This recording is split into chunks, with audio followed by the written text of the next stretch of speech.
Laidą pristato IKEA, kad gyvenimas namuose būtų gražesnis. Turime puikių sprendimų namams.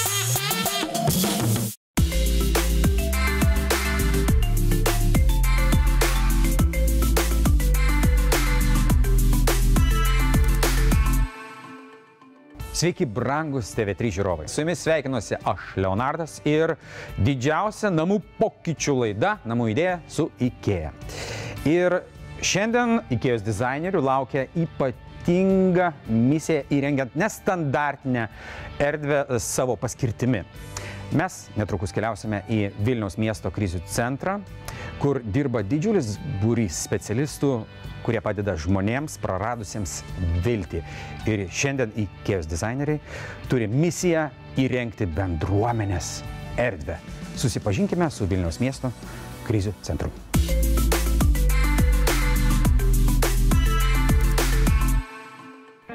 Į Vilniaus miesto krizių centrą atvykęs Leonardas kalbino šio centro gyventoją Martą ir direktorę Kristiną. Pašnekovės pasidalino jų kasdienybės džiaugsmais ir nuolat užklumpančiais iššūkiais. Apie ką yra, Kristina, Vilniaus miesto krizių centras? Kokia misija? Vilniaus miesto krizių centras yra įstaiga, į kurią gali kreiptis tiek asmenys, tiek šeimos, atsidūrę krizinėse situacijose ir kuriems yra būtina savalaikė pagalba. Krizių centro pagrindinė misija yra saugumo užtikrinimas, todėl kad kiekvieni mūsų atvejai yra susiję su smurtu, tai su vienokia ar kitokia smurto rūšimi, todėl saugumo užtikrinimas yra svarbiausias dalykas, kurį užtikrina krizių centras. Šita įstaiga skirta šeimoms, jūs sakėte, tai tėvelis ar mamytė su vaiku atvyksta pas jūs. Tai kokio pobūdžio, kokios aplinkybės privertė ateiti pas jūs? Šeimos gali būti įvairios, tai gali būti ir išsilavinusios, ir pasiturinčios, ir būstų neturinčios, ir priklausomybių turinčios, ir smurtą ar įvairias traumas patiriančios, ir besiskiriančios šeimos, taip kad paslaugų gavėjų grupės yra labai įvairios. Marta, supratau, kažkokios aplinkybės įvyko gyvenime, kad atvykai čionais, ne? Į Vilniaus miesto krizių centrą. Jeigu nesunku, gali užsiminti, kokia buvo? Pas mane buvo psichologinis smurtas iš vyro pusės. Aš su vaikais pasiprašiau pagalbos į krizių centrą ir mane čia apgyvendino. Kiek vaikų? 2. 2. Kaip vaikai? Gerai. Čia gyvendami atsigavo, nes namuose buvo sukaustyti nuo vyro elgesio negero. Ir čia tikrai visko gaunam, ko reikia. Ir jūs atsigaunat? Taip. Kur vaikai atsigauna, ten mama atsigauna. Visiškai teisingai. Marta, ar sunku buvo išdrįsti kreiptis pagalbos? Pirmas kartas tai buvo baisu. Sunku? Taip. Galvojat, kad pati susitvarkysit ir man to nereikia, ar... Galvau, iškentėsiu, gal kažkas pasikeis ir pasirodo, kad visai nieks nepasikeičia. Ir tada specialistai irgi pradėjo stebėti mūsų šeimą ir atkreipė dėmesį, kad vyro poelgiai netinkami mūsų šeimai. Ką jūs galėtumėt pasakyti tiem savo, kaip sakoma, likimo seserim, kad būtų drąsesnės, jeigu reikia? Atėjo momentas, kad galėtų kreiptis į krizių centrą? Kad nebijotų ir kreiptųsi galų gale tos pagalbos, nes tikrai ištiesia ranką ir pasieksi to, ko tu net svajojai gerai gyventi. Kristina, o galit pasidalinti, kas būna sunkiausia krizės centre, kokios akimirkos? Sunkiausi atvejai yra tie, kai šeimos nepriema pagalbos, nenori nieko keisti savo gyvenime ir tuomet tenka priimti tokius skaudžius sprendimus, apgyvendinti vaikus kitoje aplinkoje. Tai tokie būna atvejai patys skaudžiausi. O sėkmingiausi atvejai yra tokie, kai laimingi vaikai turi laimingus ir rūpestingus tėvus. Kągi, ir dar vienas labai svarbus klausimas. Ko trūksta, kuo galėtume padėti, ką pakeisti? Mes norėtumėm, kad IKEA įrengtų mūsų bendrą tokią susitikimo erdvę, kurioje renkasi tiek paaugliai, tiek mažamečiai vaikai, tiek jų tėveliai. Ir todėl norėtumėm, kad jūs mums padėtumėt. Tai į mūsų bendruomenės ratelį reikia dar priimti vieną narį, tai yra IKEA's dizainerė, profesionalė Anastasija, kuri ir pagelbės šituo klausimu. Puiku. Einam susipažinti. Valio, einam. Na, o dabar keliaujame į krizių centro bendruomenės erdvę, kurioje Leonardo su Kristina jau laukia IKEA ekspertė Anastasija. Kristina, susipažinkite, prašau, su Anastasija. Sveiki. Prašau mylėti ją ir gerbti, nes jie yra įpareigota atlikti šitą šventą misiją. Ir mes, man atrodo, Anastasija, neturėjom niekada tokios didelės erdvės, kur galime pridaryti bardakų kūrybinių. Man kaip dizaineriai yra šitas projektas labai svarbus. Aš labai jo džiaugiuosi, nes galima padėti daugeliu žmonių sukurti šitą erdvę patogesnę, funkcionalesnę ir pereikim, manau, prie funkcijų, išsiaiškinkim tuos tikrosius poreikius. Kokie poreikiai, Kristina? Kaip jūs įsivaizduojat, kogi čia trūksta be šitų fotelių, stalų ir šiek tiek žaidimų? Aš manau, kad ši erdvė yra per vientisa, joje nėra jokio suskirstimo ir norėtųsi kažkokių truputėlį izolavimų, kažkokių tai tokių minimalių.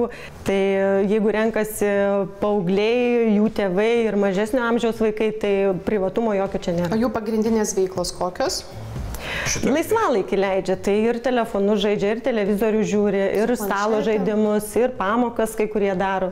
Tai ir bendrauja tarpusavėje. Tai. Ir švenčia. Ir švenčia. Čiagi svarbiausia. Taip. Man atrodo, tai iš vis, tai yra bendruomenės namo pagrindinė bendravimui skirta erdvė, kur gali kilti džiaugsmas, laimė, kur bus neužmirštami prisiminimai, galų galia čia vyksta terapija pagrindinė. Tikrai iššūkis nemažas. Nemažas. Kaip ir pati erdvė nemaža.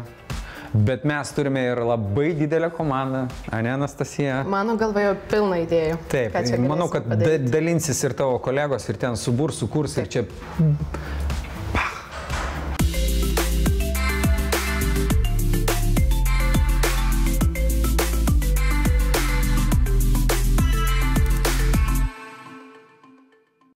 Laidą pristato IKEA, kad gyvenimas namuose būtų gražesnis. Turime puikių sprendimų namams. Laidą pristato IKEA, kad gyvenimas namuose būtų gražesnis. Turime puikių sprendimų namams.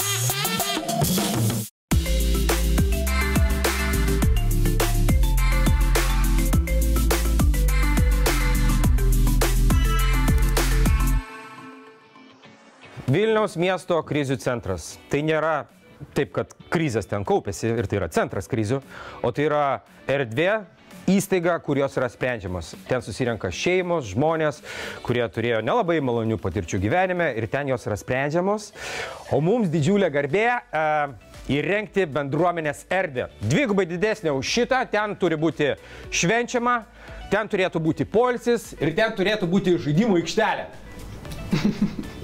Sėkmės! Dizaineriams teko iššūkis didelę patalpą paversti jaukia bendruomenės erdve, kurioje tilptų žaidimų, poilsio, pokalbių ir skaitymo zonos. IKEA ekspertams taip pat reikės suplanuoti funkcionalias vietas įvairiems daiktams laikyti, išlaikant erdvę patrauklę bei leidžiančią jaustis kaip namuose. Tai parodysiu savo variantus, apie ką jau esu pagalvojusi. Erdvės atskirimai būtent. Tai galvoju apie Kallax, mūsų turimas lentynas, nes jomis būtų labai smagu. Galima pridėti knygų, visokių spalvotų dėžučių ir taip pagyvinti atmosferą ir visą aplinką erdvės. Bet ko jose man trūksta, tai galbūt aukščio. Norėtųsi kažko visgi kilubų, kad o ten aukštos lubos? 2,5 metrų. Tai Kallaxo nelabai užtektų. Dar esu galvojusi apie Billy lentynas, bet jos trūksta jose gylio ir jos gal vienspalvės ir jas reikėtų tvirtinti prie sienos. Jos iš techniškos pusės taip mums neleidžia išpildyti. Kadangi turi nugarėlę, tai tu negalėtum labai gerai zonų atskirti. Taip. Ir manau, koks būtų geriausias iš tikrųjų sprendimas mano akimi šitai erdvei, tai būtų Elvarli, atvirų lentynų derinys. Tai visų pirma, nes jis yra labai praktiškas, galima sudėti stalčius, galima sudėti lentynas ir irgi apžaisti statulėlių, vazelių, Ir šiaip jis toks žaismingesnis, taip, man atrodo. pagalba. Ir jis yra labai patvarus, nes turi plieno karkasus. Tai manau, liksiu prie šito, kaip kolegos ar pritarėt. Jo, man atrodo labai gerai dėl to, kad tu galėsi įsidėti lentynų, kiek tau reikia ir plus tas aukštas tau tinkamas bus pagal lubas. Taip pat galvojau apie minkštuosius baldus, nes zonuosiu bus TV zona, tai TV zonui norėčiau dėti kažkokias tokias kaip namie būna jaukų, kažkokį kampą, sofą. Tai galvojau apie Soderham baldų šeimą, bet man atrodo, gal jinai vis dėlto yra per plati ir ne visų nusiema užvalkalai ir skalbėsi. Tai mums reikėtų iš praktiškesnės pusės pasižiūrėti. Taip. Taip pat galvoju apie Ktorp šeimą, nes jie turi gražias spalvas ir yra labai jaukus. Bet ar jį ne per daug tradicinė tavo užmojui? Puikus pastebėjimas, tikrai labai tradicinė. Dėl to galvoju, kad vis dėlto gal šauniausia būtų Landskrona šeimos sofa, nes jinai kaip tik atliepia visų pirma stilių ir turi spalvų pasirinkimą, bei pagalvėlių užvalkaliukai nusiema ir skalbėsi, kas puikiai atlieptų šitą mums praktiškumo funkciją. Taip pat norėčiau parodyti dėl tekstilės, ką esu pasigalvojus, kokių idėjų turiu. Tai galvoju apie kilimus ilgo plauko, bet vėliau prisiminiau, kad ten bus daug vaikų, bus daug vaikštoma, tai gal iš praktinės pusės nėra labai gerai. Tai galvoju vis dėlto apie trumpo plauko kilimus Langsted, nes jie yra praktiški, yra žaismingų, gražių spalvų, kas irgi pagyvins ir įneš tam tikrų akcentų. O, ir geras, jie jungiasi tarpusavėje, kai suglaudi, nes mato siūlės. Tai toks. Taip, ir galima bus kelis dėti net skirtingų spalvų. Bendruomenės erdvei visi baldai išrinkti. O dabar tradiciškai juos išdėliokime. Pirmiausia plane, o paskui realybėje. Leonardai, jau gali žvilgtelti. Wow! Koks gražus vaizdas, spalvingas, aiškus. Kas čia įvyko? Ar aš sapnuoju, čia tikrai spalvota? Tikrai nesapnuoji. Aš matau, jau galiu identifikuoti, foteliai. Čia staliukas? Staliukas. Čia nežinau, žodžiu, čia jūs papasakokit. Daugiau nebesusigaudau, matau sofas, fotelius ir daugiau staliukus. Kas daugiau? Tai kaip ir prisimeni, čia turim įėjimus iš šitos pusės, čia visa erdvė yra praeinama. Tai mums reikėjo sukurti daug zonų, tai ką pavyko. Čia atsiranda svetainė TV zona, kur bendruomenė galėtų ilsėtis laisvalaikiu. Kadangi čia turim iš tos pusės virtuvę, tai bus labai patogu ateiti ir čia valgyti. Čia atsirado 2 stalai, valgomojo zona. Ir čia aš taip pavadinau, atsirado edukacinė laisvalaikio zona skaitimo. Tai atsirado 3 atskiros vietos su foteliukais ir staliukais, kur galės dirbti paaugliai arba vaikai su kompiuteriais, skaityti knygutes arba tiesiog čilinti. Fantastika, tokio didelė erdvėje tiek daug skirtingų fotelių, lovų, stalų. Mielosios, aš užjaučiu, bet čia didelis darbas dabar laukia, visą tai įrengti. Norėčiau pasisiūlyti pagalbos, bet manau, kad surprizas yra svarbesnis mūsų galutinis variantas. Jo, aš irgi noriu išgyventi tą wow! Jau dabar galiu sakyti wow! Jeigu jūsų namuose plonos sienos ir norėtųsi truputį kartais daugiau privatumo, darbo kambarėje ypač tai tinkama, naudokite garsą sugeriančias plokštės ant sienų, jų galite pasikabinti nuo 4 iki 8, priklausomai nuo poreikio. Jeigu bijote gręžti sienas, taip pat jas galima klijuoti lipnių kabliukų pagalba. Na štai, visi darbai baigti, aš rezultatu be galo patenkinta ir laukiam, kaip įvertins pati bendruomenė. Wow, kiek čia visko! Kiek čia visko! Toj tuščioj aplinkoj, kur kažkada visai neseniai buvo. Čia visas fabrikas pramogų ir įvairiausių erdvių. Tu atvesiu komisijos, tiksliau, ne komisijos, direktorė, bet vis tiek komisijos vertintoja. Direktorė! Jūs to nežinojot, kad pas jūs egzistuoja rojus. Atsimerkit. Labą dieną! Dar negaliu rodyti, man aš noriu atsidžiaugti pirmas. Gerai, dabar. Nu niekas, aš Puikiai. Aš tai iš tikrųjų labai nesitikėjau, kad įmanoma iš tokios vientisos erdvės padaryti tiek daug mažų erdvių. Nu tikrai labai puikiai jūs padirbėjote. Ačiū. Jūsų komanda labai. Jo, teisingai pastebėjot, visa komanda. Nu, tokios erdvės vienam neaprėpti.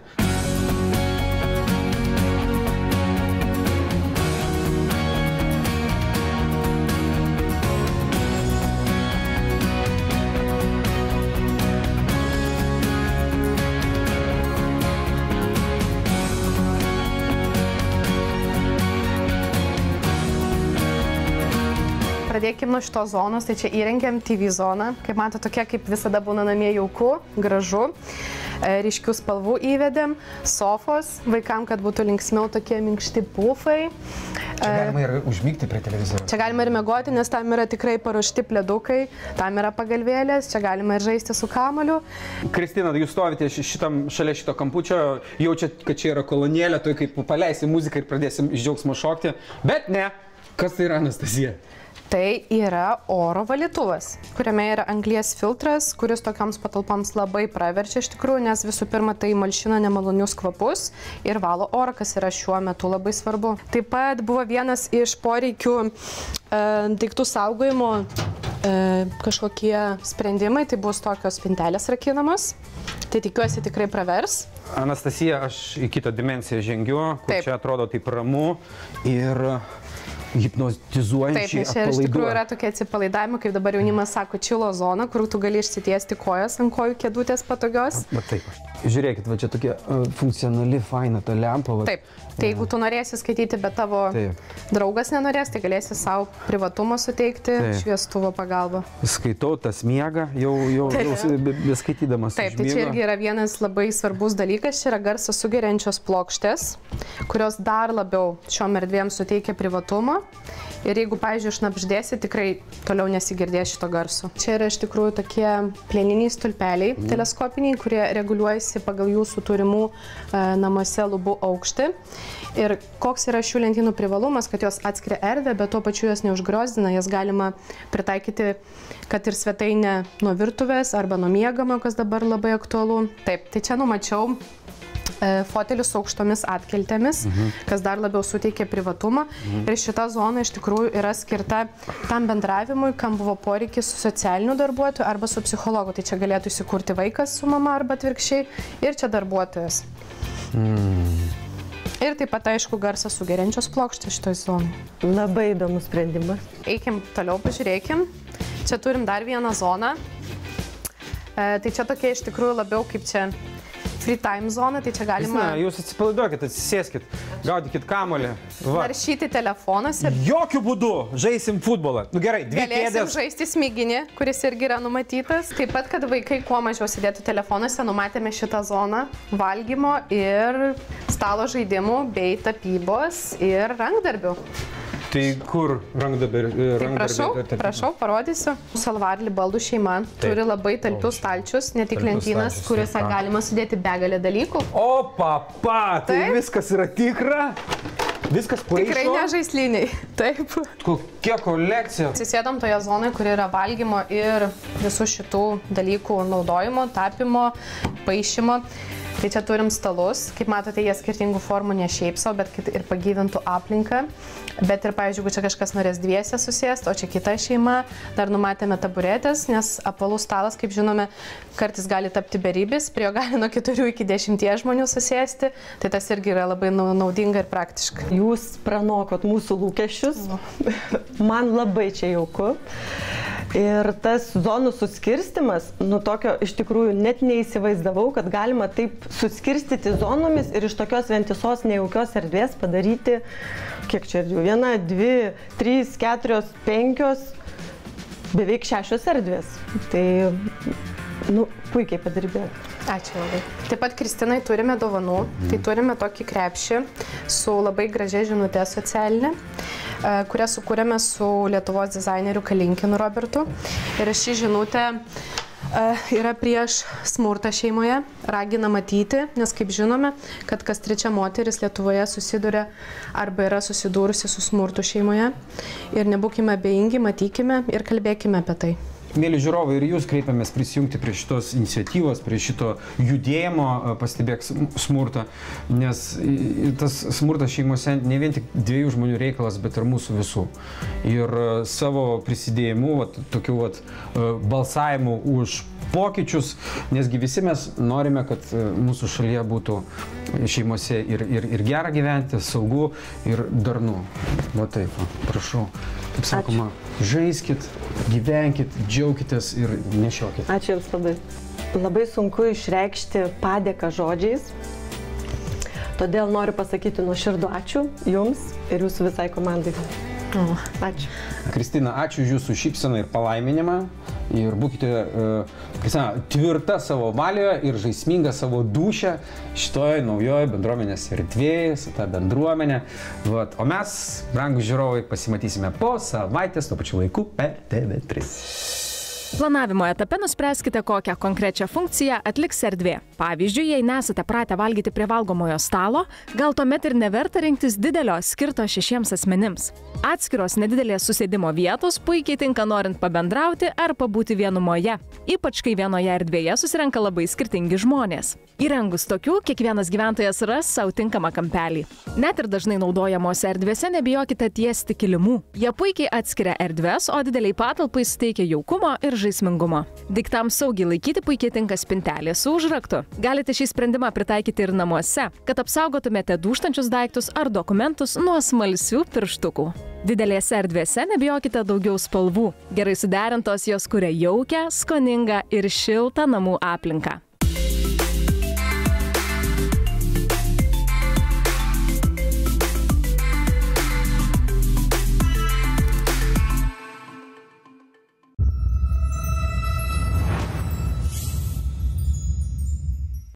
Laidą pristato IKEA, kad gyvenimas namuose būtų gražesnis. Turime puikių sprendimų namams.